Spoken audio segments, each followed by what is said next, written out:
सानफ्रोमबो फुंबिलि समाव जेब्ला आं मोजां खौरां खोनासङो, मोजां नुथाय नायो आरो मोजां खोथा सानो, अब्ला आंनि सानसेया मोजाङै बारलांनायनि सम्भाबना जोबोद बारायलाङो। आरो जेब्ला सानफा सानफाहै आंनि गासै सानफोरा मोजाङै बारलांनो हमो, अब्ला आंनि गासै जिउआनो समायना जालाङो। आं आंनि आबुं गोसोजों दिनैनि बे सानखौ बरायो। दिनैनि बे साना आंनि फैनो गोनां सानफोरनि गेजेराव गिबि सान जागोन आरो आंहा फोथायनाय दं बे सानानो आंनि जिउनि बयनिख्रुइबो साबसिन साननि गेजेरावनो साबसिन हामसिन जागोन।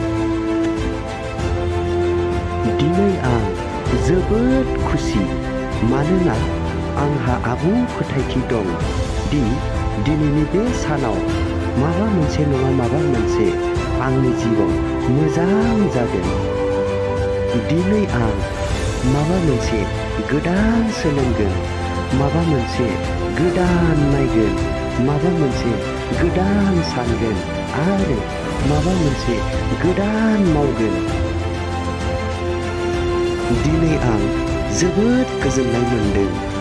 बारलांनाय समफोराव मिथिनाय मिथियैनि गेजेराव जाखिनि गोरोन्थि जालांबाय एबा आं जाखिनि गोरोन्थि मावफ्लांबाय, बेनि थाखाय आं गावखौ आरो गुबुनखौ आबुं गोसोजों निमाहा होबाय।